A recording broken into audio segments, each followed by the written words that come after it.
وحنهاي وهديك دوسيدا وحنهاي وانا معلمك وحنهاي وهديك دوسيدا وحنهاي وانا معلمك واجي بريبا او بحلقا ورابشو واجي بريبا او بحلقا ورابشو وحنكو ورورينا ودنكينا وحبرتا ودنكينا وحبرتا وحنبار واجبكيس وحنبار واجبكيس بسم الله الرحمن الرحيم السلام عليكم ورحمة الله وبركاته نبدأ قستيار دلهانتين بميل كستوات كسوغانتين يقوب كستوات شوكتان kusoo dhawaada mar kale iyo barnaamijkeeni waxbarashada oo aad dadahan oo kala dhigaystayaal ka dhigaysataan idaacadda Radio Hargeysa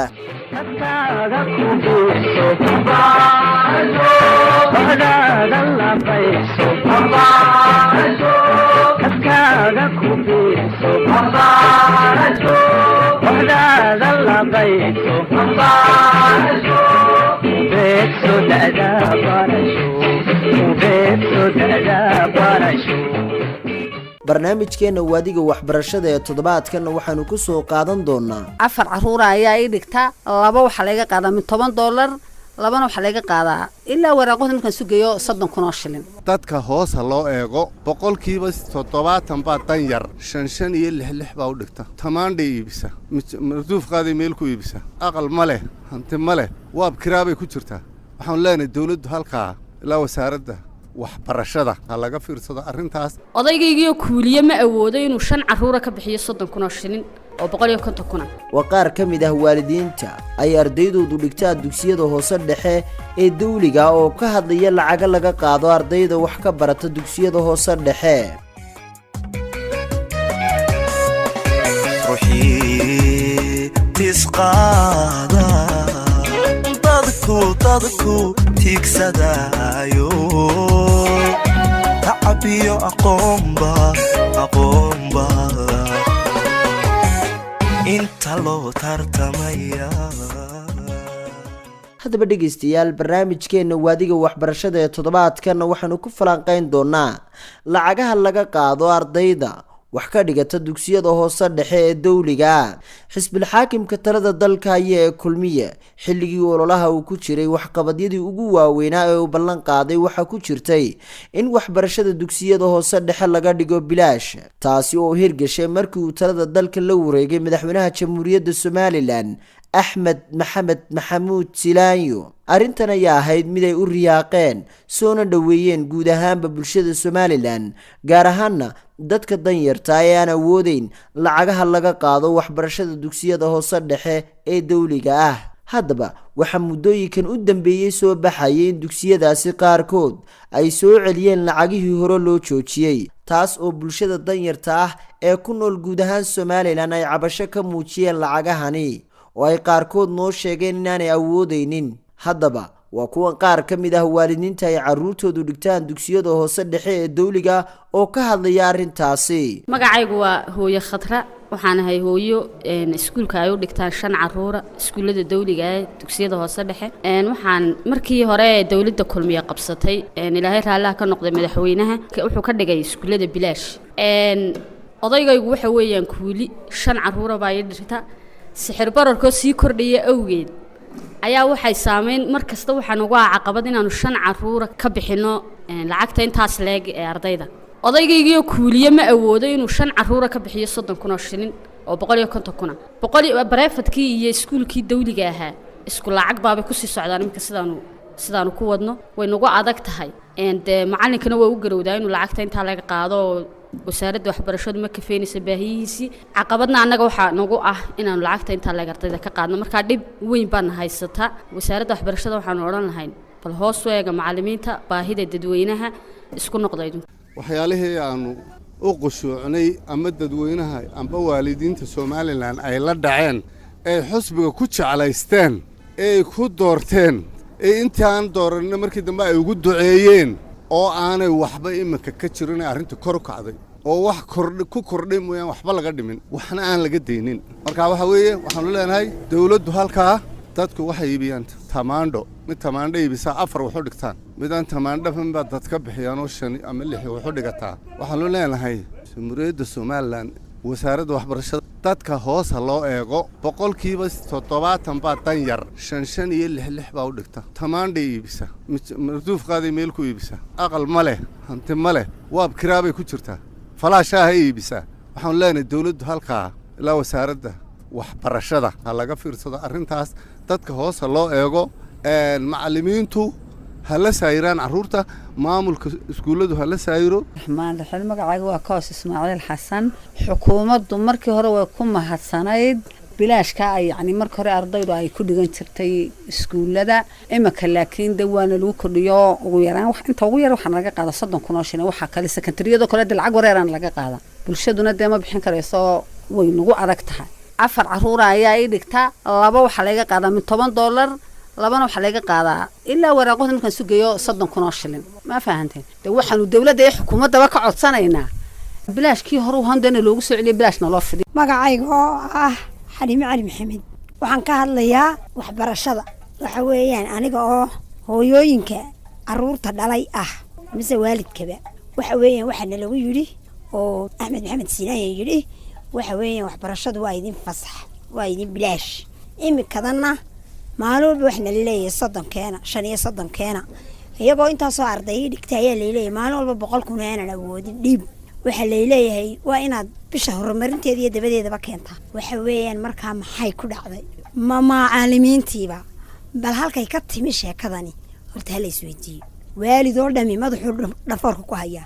maalmo boon sunnimada waxaan isniraanaa inta urur sameysana tagtaan wasaaradda isku shubtaan haddana way naga baaqataa wali ilaahay waqtigeedii muu ka dhigin waxaanu ka codsanaynaa xukuumadda hadday maalintii hore tiri halaga dhigo bilaash dee inay sidii ku socoto xukuumaddu maanta waa ogtiin waqtigu waa adag yahay dhibaataa jirta waxba bisha lama awoodo bilo dadku way dhibaataysan yihiin anigu bariis yar baan meel ku kariyay harako waxba ma awoodo oo waliba kira ka bixiyo marka waxa weeyaan dee xukuumaddu hoos noo eegto oo ha eegto siiba waxbarashada oo ha eegto bal sida wax loogu dhigayo ma maamulka ma macalinka ma waxa meel kale laga soo sameystaa waxaanu ka codsanaynaa wasiirka waxbarashada iyo xukuumadda oo isku dheeli tiran waxaanu ka codsanaynaa in waxbarashada hoos loo eego oo bilaashkii ay ahayd waxa ka bedelay nala soo hordhigo geesta kale iyagana waxaan wax ka weydiinay ardayda wax ka barata dugsiyada hoose dhexe sida ay u saameysay lacagtan laga qaado bismillaahir rahmaanir rahiim anigu waxaan ahay arday kamid ah ardayda dhigata dugsiga hoose ee Qudhacdheer magacaygana waxaa la yiraahdaa Jaamac waxaan dhigtaa fasalada 8aad imika 3 shawaan maqnay aniga iyo 2 arday kale walaalnay waxaan lagu yariyay bishii annaga aabahayo wuxuu ka shaqeeyaa in kuuliga in amba kuwa qandawalayaasha loo yaqaan hooyadana sidoo kale suuqay tamaandho iyo yaanyo ku iibsaa marka dee wallahi dhibtaas anaga haysto dee isma in beriga hore dee dugsigu bilaash waxaan jiray inta badan iyo in lacag iyo xubin lagu meeri jirin dee hadda lacag bana laga doonaya magacaygu awalan waxa weeyaan Samiira oo aniga oo kamid ah ardayda dhigata dugsiga hoose dhexe kalaaska 6aad in waxa beriga hore ardayda jirtay inay kalaasyadu haayeen bilaash yani tacliinta hoose imikana waxa la bixiyaa calaa qof 30 kun oo shilinka Soomaaliland imikana geena walaalnay waxaan bixinay lacag dhan 60 kun oo shilinka Soomaaliland marka waxaan ka codsanaynaa xukuumadda madaxweyne Axmed Maxamed Sinaaye in dhammaan laga dhigo dugsiyada hoose dhexe in bilaash maadaama ay jiraan in reero aan haysan oon kareenin oo ardayda laga yaabo guryahooda ka soo baxaysa inay badan tahay waxa dhici karta for example 4 arday baa reero dhigta laga yaabo inay awoodi karaan 2 amba midba marka ma dareemi karo dadkii isma dareemayaan marka waxaan ka codsanaa dhammaan in dawladeena sharafta leh inay hoos u eegaan dugsiyada dhexe dhinaca kalena waxaan arintan wax ka weydiiyay mid kamid ah maamulayaasha dugsiyada hoose dhexe oo ka waramaya sida ay ku soo bilaabantay lacagtan laga qaado hadda isagoo ugu horeyna sheegaya in ardayda laga qaado lacag bismillaah lacagta waa la qaadaa ardayda waxa laga qaadaa in yar oo ah fiya marka lacagta waa la qaadaa markii madaxweynuhu ku dhawaaqay la joojiyay dhowrkii bilood oo hore dawladdu waxay tiri anaga kafaalo qaadanayna nadaafadda iyo biyaha kadibna way suurtageli weydo biyihii iyo nadaafadii waa wala bixin kari waayay kabacdi waxaa shiray gudiyada waalidiinta markaa waxaa go'aansaday hawshan inay iyagu iska bixiyaan nadaafadda iyo biyaha caruurtooda waalidiinta caruurta u dhigto dugsiyada dawliga ah markaa shirarkii ay sameeyeen gudiyada waalidiintu ayaa lagu go'aamiyay iskuul waliba markaa isaga go'aanka gaadhay waalidiintiisu marka hore gudida guud baa shirtay ka bacdina iskuul walba gudidiisa gudida waalidiintuna waxay la sii shireen waalidiintii caruurta ay u dhiganaysay dugsiga sidaas markaa lagu soo celiyo qiimo yar oo ku filan biyihii iyo nadaafadii iyo fii yar oo tobaneeyo kuna dhowr iyo 10 kun ayaa laga qaadaa caruurta marka iskuul la leeyahay iskuulkii iska shaqayn maayo qalimaanta caruurta samuurada lagu qorayo waa la soo iibinayaa biyuhu halkay marayaan waad ogtahay biyo qasabadeed ma jiraan waa biyo la iibsanayo nadaafadda musqulaha iyo fasalada waad ogtahay wax walba horta wuxuu ku socdaa oo dhaqaale marka taa iyada waxa weeyaan lesman meel wax bilaa dhaqaale socon karaa ma jiro wax walba waxa la yiri fara aan dufanayn wax ma duugaan xaqiiqadu waxa weeyaan markii bilaashka ay noqdeen way jirtaa macallimiintu waxay xoogoodu isku bedeleen gelin dambe macallinkii tayada lahaa oo dhan gelin dambe uu boos ka doontay gelinkii horena wuxuu u shaqo tagay bareefad markii dambe anagii wasaaradii iyo intan iyo waalidku la isla kaashadayna waxa lagu soo celiyay macallimiintii in shaqadoodii macallin walba sidiisii u wado marka macallinka qudhiisida wuxuu ka imanayaa caruur iyo xaas iyo reer buu ka imanayaa shaqo tag weeyaan lacagta macallimiintu qaadato haddana dawada ogni waxay ku siqaysaa $60 bay maanta $100 waa 800 iyo dheeraad 700 buu qaataa 700 maanta waxay ku sii siqayaan dhowr iyo $60 bay ku sii siqayaan dhowr iyo $60 na dawada ogsoonahay in aanu qofna ku shaqeynahayn wasaaradda waxbarashada iyo tacliinta sare ee Jamhuuriyadda Soomaaliland oo iyadu mas'uulka waxbarashada dalka oo ay tahay inay ku dabagasho sidoo uu fulay ballanqaadkii madaxweynaha Jamhuuriyadda Soomaaliland Ahmed Maxamed Maxamuud Silaanyo ee ahaa in bilaash laga dhigo waxbarashada dugsiyada hoose dhexe balse waxa muuqata in maamulayaasha dugsiyada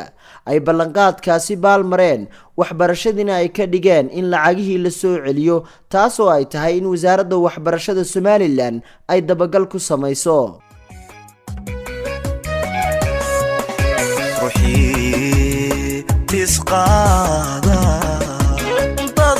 dadku tiigsadaayo tacabiyo aqoonba inta loo tartamaya guud ahaan dhegeystayaal barnaamijkeennii waadiga waxbarashada ee toddobaadkanna halkaas haynoo joogo dhanka farsamada habaynta iyo isku dabaridku waa saaxiibkay Axmed Xuseen Cali Cawaale dhinaca timintana waa anigoo ah Maxamed Cabdi Qalinle intaanu barnaamijkan la mid dhegeystayaal ku kulmi doono haddii Allah awood la ogolaado waxaan idigu dhaafeynaa sidaas iyo nabadgelyo